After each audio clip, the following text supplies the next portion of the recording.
Today on Classroom Dynamics. Yeah, so when we developed the Zone Learn, we wanted to build a headset that kids would actually want to put on their heads and leave on their heads and use properly. So we know that products that young learners have a connection with and feel ownership of just means that they will take better care of it, right? It's the reason why we encourage kids to name their lunchbox so they don't disregard it or lose it. So we want to avoid landfill at all costs. And we had to start by the desirability and designing a way students can feel an emotional connection to the product before we did anything else. Welcome to the place where ideas collide. Adam Todd's here to be your guide. For teachers and techies, chasing the spark. Classroom dynamics, where we leave our mark. Let's dive in deep, the future's bright. Innovation shines like morning light. Teachers and tech, hand in hand we go. Welcome to the Classroom Dynamics Show. Classroom Dynamics is sponsored in part by Logitech Education, empowering student voice and creativity with innovative tools like the Logitech Reach Adjustable Content Camera and the Zone Learn headset designed specifically for student comfort and focus. Discover how Logitech is transforming classrooms at logitech.com/education. Welcome to Classroom Dynamics, the podcast where we get into the exciting world of technology and education. Hi everybody, I'm your host Adam Todd, and welcome to a special Earth Day edition of Classroom Dynamics. Today we're focusing on the crucial intersection of education, technology, and sustainability, highlighting some of the educational products provided by Logitech that promote longevity and eco-consciousness in the classroom. Logitech stands out not only as a leader in video conferencing hardware and consumer electronics, but also as a trailblazer in sustainability. It shouldn't surprise you that a technology giant like Logitech is taking a stand on how their products impact the environment through initiatives like Next Life Plastics, where they utilize post-consumer recycled plastics, and their dedication to incorporating recycled fabric and low-carbon aluminum into their products. Logitech is actively shaping a more environmentally friendly future, especially for the classroom. Of significant note is Logitech's commitment to transparency, exemplified by their introduction of carbon impact labels on their products. This groundbreaking step aims to offer clarity regarding the environmental footprint of each purchase decision. Remarkably, Logitech aims to extend this initiative across their entire product range by 2025, setting a precedent in the industry. Now, being conscious of the planet is quite the hot topic, where most people feel that every day should be Earth Day. And today, we have the privilege of speaking with Grace Lee, Logitech's Head of Education Product Design, and Gaurav Bradu, the Head of Education Product Portfolio at Logitech, to explore their sustainability efforts in the classroom in greater depth. In our conversation, Grace and Gaurav will shed light on some of Logitech's products that are made for the educational space, which are having a positive impact on the physical world around us. One such product is the innovative Zone Learn headset, a prime example of sustainable design in educational technology with its swappable parts and upgradable earpads and cables, not to mention a robust 3-year warranty that it carries. Designed for durability and endurance, the Zone Learn headset is engineered to last longer in classrooms, reducing the need for frequent replacements and keeping electronic waste out of landfills. So whether you're a student, educator, tech enthusiast, or environmentalist, this episode is a must-listen. Stay tuned for an enlightening discussion on how education and sustainability with Logitech's educational products are the right choice for you. We'll be right back. Classroom Dynamics is brought to you in part by Higher Ground Gear and the Vaulted Cell Phone Pouch, the smarter, faster way to create phone-free classrooms. Built with military-grade construction, RF shielding, and a high-decibel Velcro closure that stops distractions before they start, Vaulted keeps learning focused and secure. No locks, no end-of-the-day bottlenecks, just durable, easy-to-clean protection that gives students what they need most: attention, connection, and calm. Upgrade your school's approach to distraction-free learning with Vaulted at Higher Ground Gear. For more information, visit hggear.com today or contact us at info@hggear.com. Behind every successful student is a teacher who feels supported. At Catapult Learning, we partner with educators through coaching, collaborative professional development, and classroom-proven tools. Our programs aren't just theory. They're actionable, relevant, and built to make your daily work easier and more effective. With 45 years of evidence-based success, Catapult provides the guidance and resources that help educators grow so students thrive. Catapult Learning, empowering teachers, inspiring futures. Learn more at catapultlearning.com. She's the head of education product design, and he's the head of education product portfolio at Logitech, and they're both helping to pave the way to sustainability in an industry that's been known for leaving a rather large carbon footprint behind. It's my pleasure to welcome Grace Lee and Gaurav Bradu to Classroom Dynamics. Welcome to the show. Yeah, thanks for having us. Excited to be here. So, more and more people feel that every day should be Earth Day, that it shouldn't just be, one date on the calendar where we bring attention to the impacts that humans have on our environment. So, Grace, let's start with you. Why is it important for Logitech to start in the classroom with its products that are sustainably friendly? So I think it's important to Logitech because sustainability is core to Logitech's values. So we believe in designing for people and the planet. So no matter where people use our products, we want to ensure that we're keeping a sustainable mindset, which includes the classrooms that our products are in. We also know that students of today are going to be the adults of tomorrow, and they will be inheriting this earth. And then so it just makes sense for us to push for sustainability in ways that we can build with these young students while they grow. We hope that building products that are sustainable and easy to use in classrooms will build Logitech fans that will also value us in the future. And making things sustainable is also consistent with considering longevity of use and being mindful of schools' budgets, so we can extend investment schools are making into the technology. It just makes sense to tackle all these things together. All this to say, we are figuring this out. We know it's important, so we're committed to doing so in the classroom. And because it's our core value of ours, we live and breathe this every day at Logitech. We treat every day like it's Earth Day. Yeah, and it's funny. I think a lot of kids these days are more aware of environmental, problems, e-waste, recycling. I think more than we were when we were kids. They're seeing it even in their lunchrooms with composting programs in schools and recycling programs now in schools. So let me hit the two of you with some staggering numbers regarding e-waste, which I find amazing. The International Renewable Energy Agency has projected that given the current rate of accumulation, the world will have, amassed about 78 million metric tons of e-waste by 2050. And according to the worldcounts.com website, 12 million tons of electronics were thrown away in just this past year alone. So if you think about that too, only about 12.5% of e-waste is actually recycled.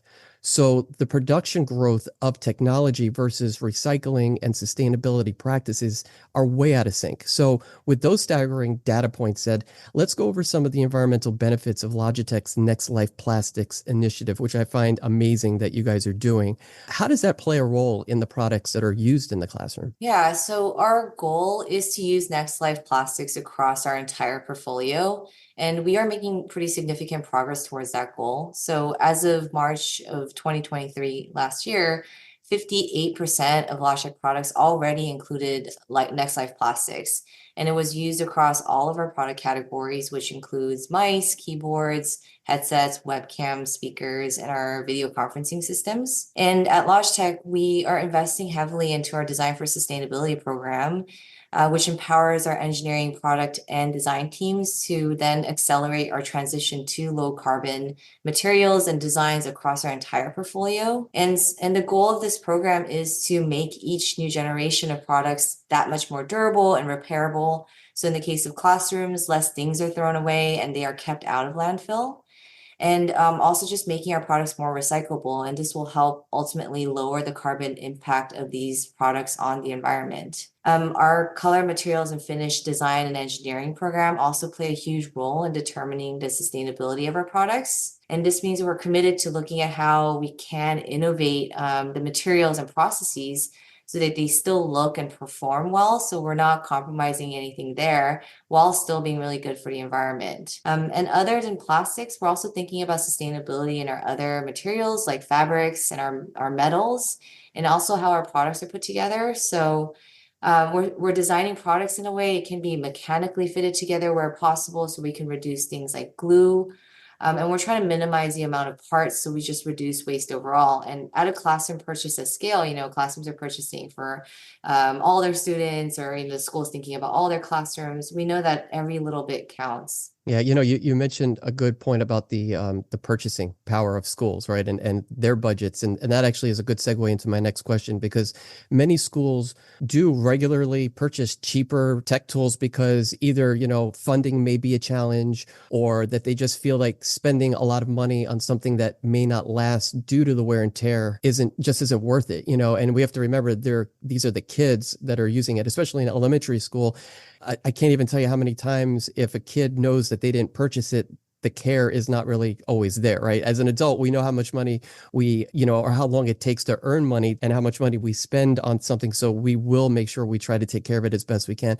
I don't think kids do that so often. How do you even put that, together so that schools just understand that, and figure out like, okay, you know what, we're going to spend enough money, but I also have to be responsible in that eco world. How does that balance together? I think what's fascinating with what you said, especially around those budgets, is even when they purchase those disposable or seemingly cheaper products, these actually end up being worse, even for their intended goal of saving money. And I think that's like a really interesting starting point, where when we look at, let's look at headsets, because this was a category we recently innovated on. When we looked at the space and we sort of conducted research in this, schools were reporting on average around 31% of their headsets were being replaced every year, just straight up being replaced every year. Some schools who bought like very cheap disposable headsets, they were reporting 100% replacement every few months.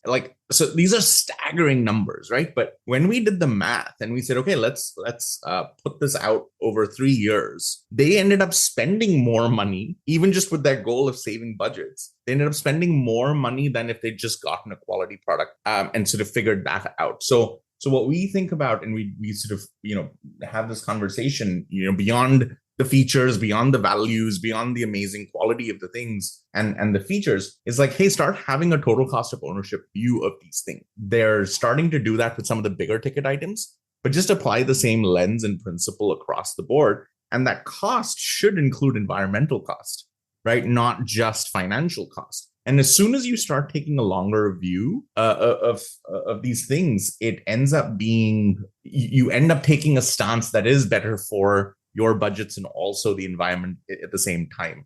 And we also wanted to factor in the fact that beyond both of those elements, think about how much disruption time that exists in the classroom every time something like this breaks. And now you have to wait, you've now shipped these parts. Like there's just, it's broken at so many levels by making this very concise short-term view. And it ends up hurting your even stated goal. Right, because the goal, right, is to have less accumulated e-waste, and have more money to spend to get the material.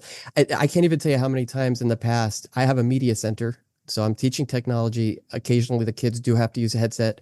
And I can't tell you how many times, a ear flap will break or it comes apart and I have to sit there and glue it, and if it doesn't glue well after the third or fourth time, it goes in the garbage, and that's the bottom line to it, is trying to avoid those situations. Right. And just to add, most products that are currently bought by schools and used in classrooms today, they weren't designed necessarily for the learning and teaching experience. It was made for general use for adults, most likely. And like you mentioned in the beginning, like these are products that are not fitted or made for the use cases at hand. And the kids are still developing. They're like testing their strength, they're breaking things, and testing the durability of their products much more than an adult user would with the products that they are purchasing for themselves.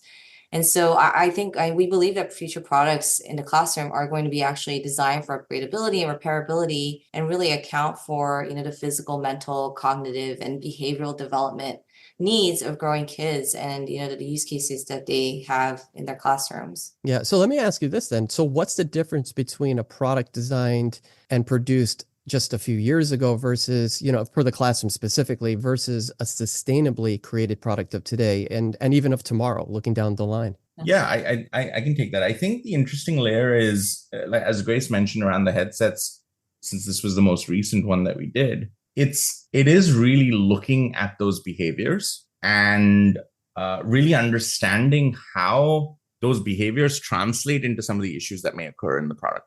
So in the headset case, as Grace was mentioning, right, kids are testing out the strength. They are wanting to, as they're growing through, those are just growing elements that we've learned with our team that looks into this research. And not accounting for that is just doing disservice to the whole experience. So assuming that this product is going to be used by adults, like most products, headsets are built for adults listening to music. Assuming that as a starting point and saying, yeah, this should be fine enough for going into a classroom.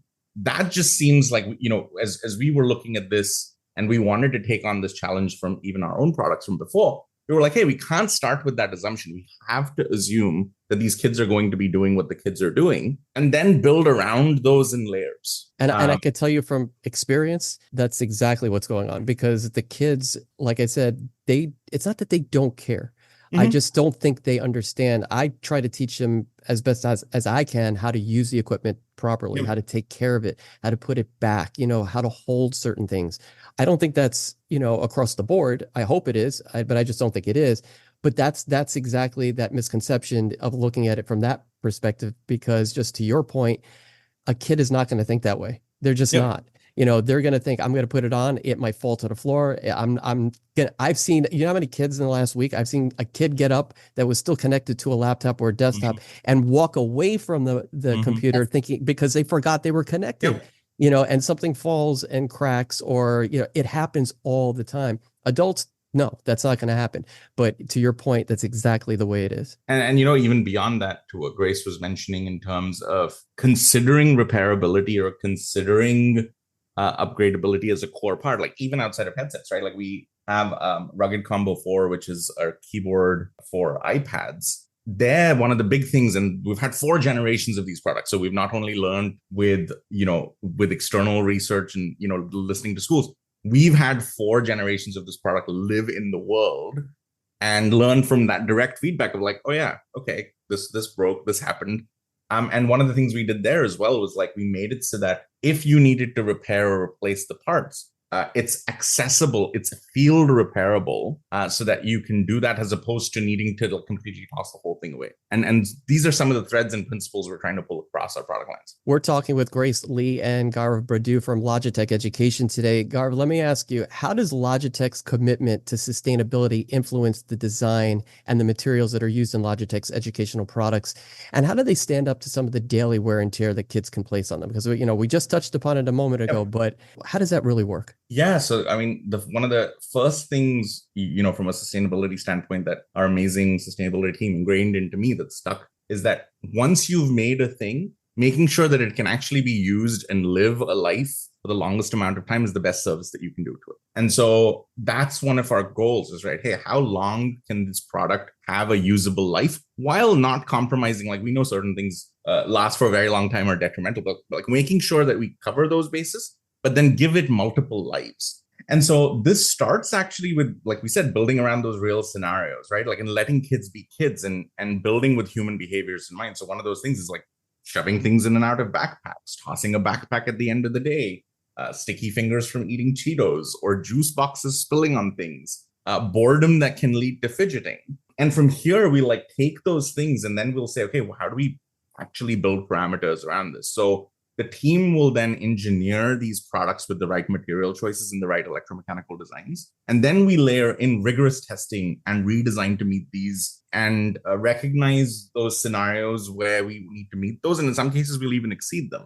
So specifically, what that translates into is when we do drop testing, right, for Logitech pen, crayon, our cases, etc., we will say, okay, let's assume it's being dropped from 4 feet, from 6 feet, not just, which is, pretty high. And then for the headsets, we're like, okay, what's the most likely thing? 4 feet, you've got this around, drop it. And then we said, okay, what's the test that we can use? So we use military grade testing on the products. So it's super rigorous. Then we were like, okay, this is cool to represent the sort of fixed sides. But then we took our rugged combo and we said, okay, it needs to protect the iPad as well, while protecting itself. So we backpack tested the thing and literally dropped it 10,000 times in a backpack because we don't, again, the goal is not to make something that under ideal conditions works. It's to say, because the kids aren't doing anything wrong. They just need to live, right? They want to be kids. So instead of like reprimanding them or having like, you need to do X, we assume the baseline. And then from there, right? Like I was the official Cheetos tester in one of the products. Because, you know, we were like, hey, will this be cleaned for Logi Pen? We needed to make sure it could be cleaned. And so then we say, okay, this needs to be super easy to clean, but then can it hold up to cleaning? So many of the materials we use will say 2,700 wipes using the standard solutions, and it still needs to last. It can't degrade beyond that. And then we do things like twist and bend testing, right? So, for example, that headset example that you gave, right? One of the things we would do is like put the headset on a chair and sort of see how it yanked if you pulled it. If you're like, oh, I just need to grab it.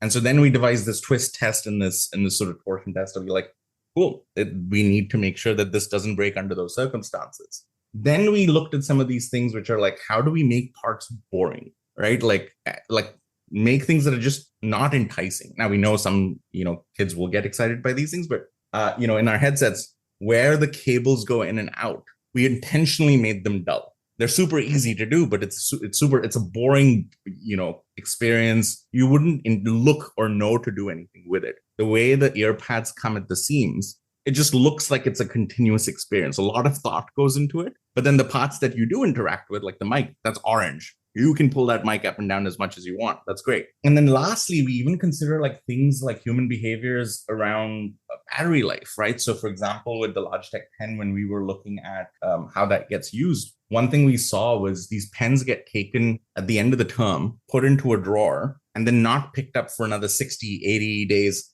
or however long break is, and then get charged. So we were like, hey, in the battery charging experience and the life, we needed to account for a battery that was completely depleted, not charged for or not touched for hundreds of days, and then come back and charge it, and it can't die, right? Like, so those are the things that we sort of look into, and sort of we're not trying to make up fake scenarios of like, you know, ultimately there are numbers, you have to put them there, but we're really considering. And so when we say up to 15 days of battery life, and it'll last you for this duration, we've actually said, oh yeah, okay, 2 hours of a child on a bus, you know, fidgeting with it throughout the day, and then it still needs to work. So those numbers really come from real scenarios and built around those human behaviors, and we're sort of building layering.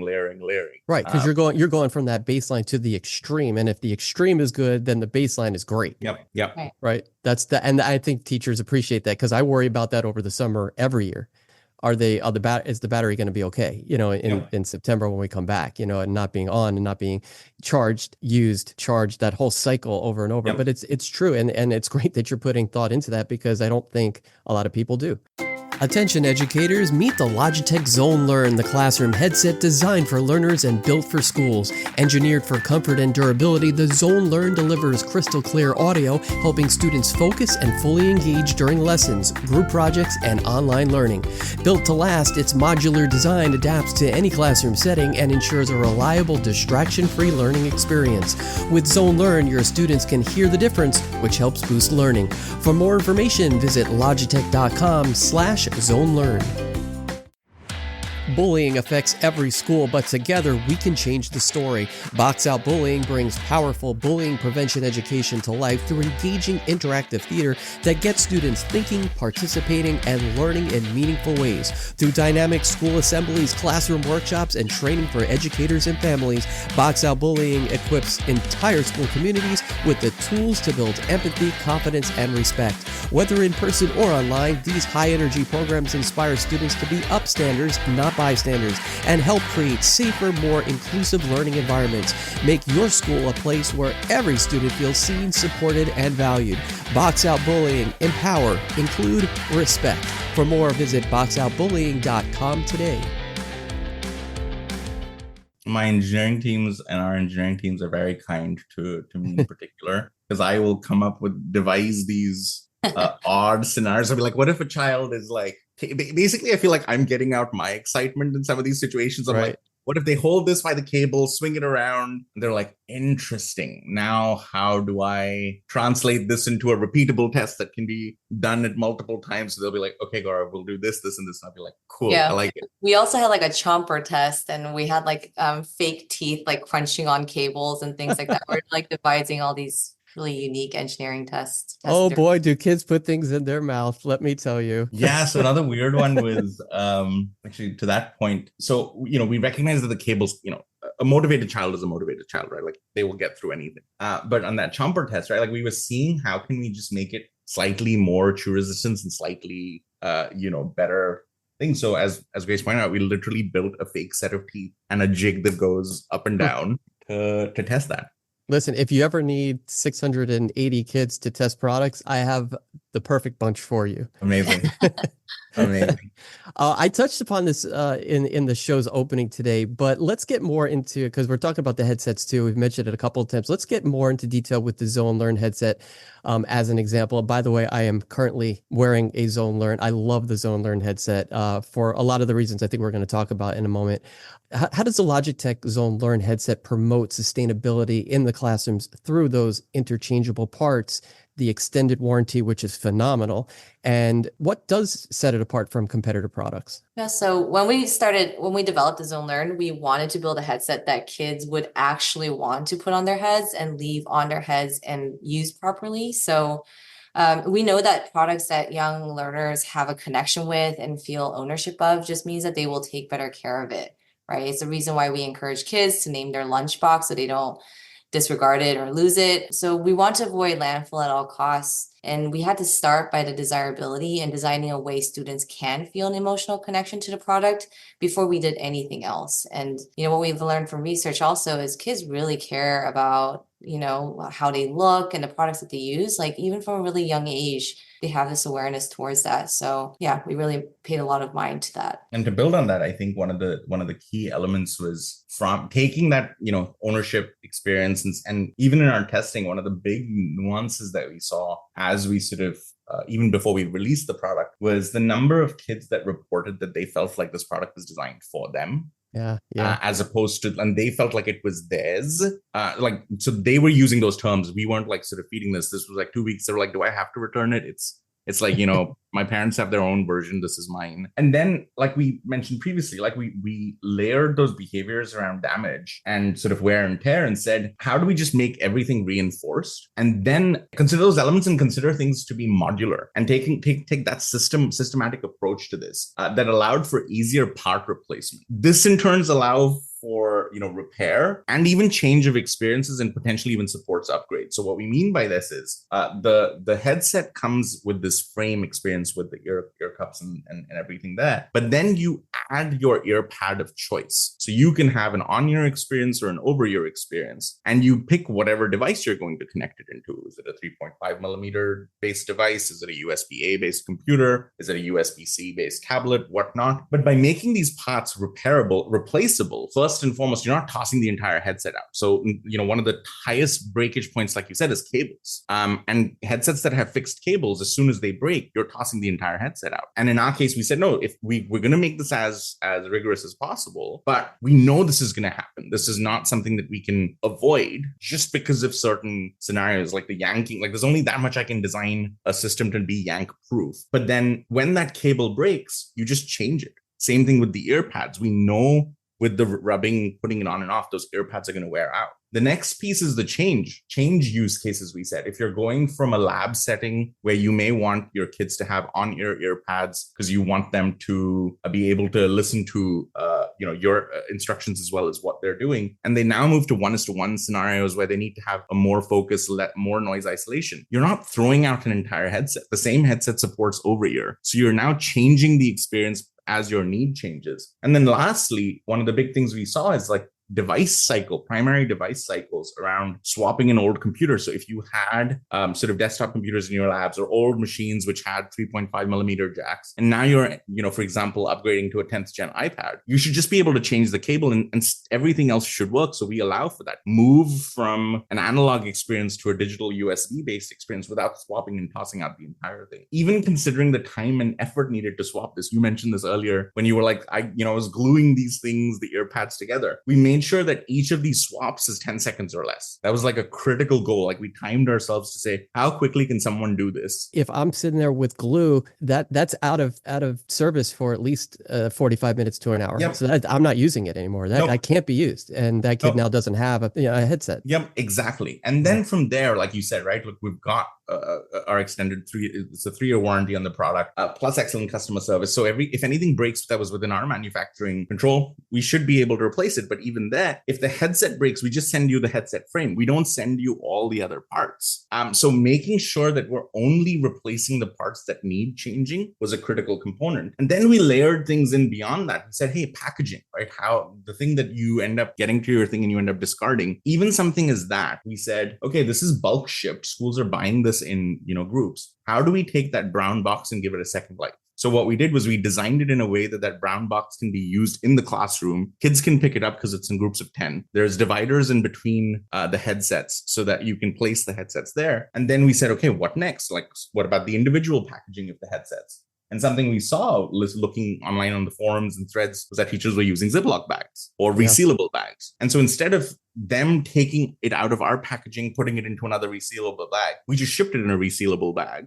So with the ability to put your name on it and stuff so that it's, again, you can see through it. So we built around the behaviors that teachers were also demonstrating and said, okay, like instead of you tossing stuff, we'll give you everything. So this will last for as long as possible in the constraints that you want. And then you can use it for storage. You can use it for, the behavior setting around your kids ultimately putting the headsets back in the classroom at the end of the lesson or whatnot. And so we wanted to contribute to that. And in doing so, it also ended up being more sustainable and ended up being better suited for these scenarios. Right. So just in that terms, not only are you saving e-waste, but you're also not throwing out the packaging so that you're saving on regular waste or recyclables that doesn't have to go through that process now. It's actually going to be used and probably for a good couple of years at least. Correct.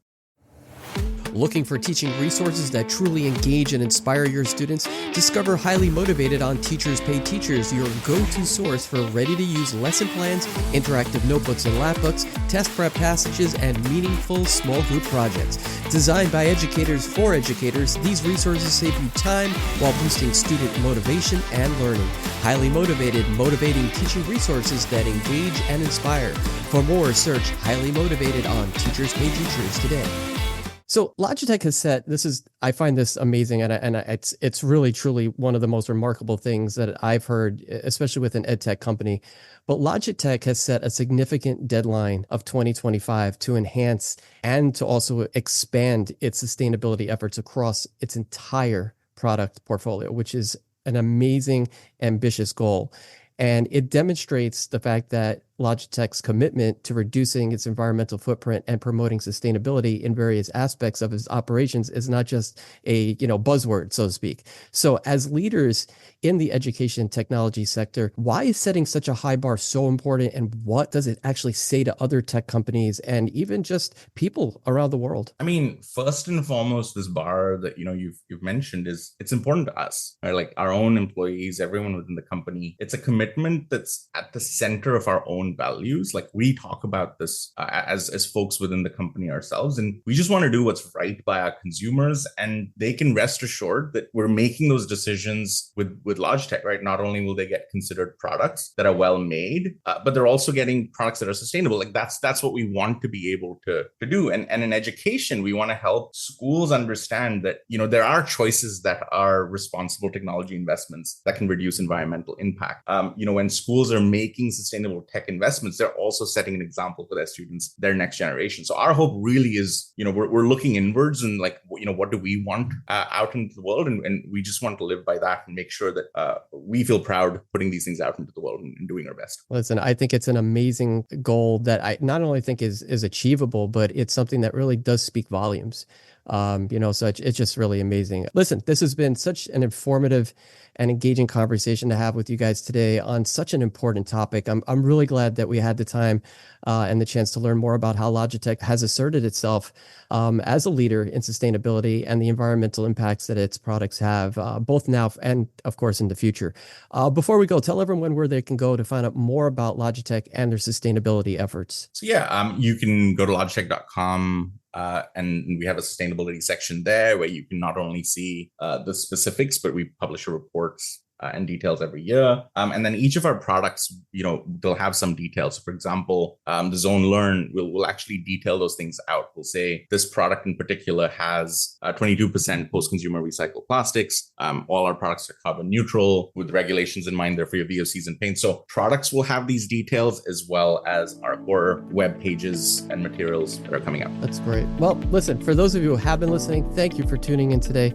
And make sure that you share what you've learned or any takeaways or reflections that you've had, and make sure you tag us on Twitter at Class Dynamics or Instagram at Classroom Dynamics Podcast. We always look forward to hearing your thoughts on our episodes and sharing the different ways in which you're using what you've learned. You can also help support Classroom Dynamics with as little as $3 a month at classroomdynamicspodcast.buzzsprout.com. Once again, I'd like to thank Grace Lee and Gaurav Bradu from Logitech Education for joining us today on Classroom Dynamics. It has been such a pleasure having you with us today to talk about such an important issue that certainly affects each and every one of us, from the little ones all the way up to the adults. So thank you very much for taking the time and joining us to talk all about it today. Thank you so much for having us. Yeah, thank you. Well, that's a wrap on this episode of Classroom Dynamics. I hope today's conversation sparked something meaningful for you, maybe a new idea, a fresh perspective, or just a little boost of motivation to take back to your classroom. Remember, it's never too late to strengthen your craft, and if there's ever a moment to re-energize your work, why not make it today? I'm Adam Todd, and you've been listening to Classroom Dynamics, a teacher podcast. Follow us on X at Class Dynamics and on Instagram at Classroom Dynamics Podcast. If you haven't already, go to your favorite podcast platform like Apple Podcasts or Spotify and subscribe, rate, and review this podcast.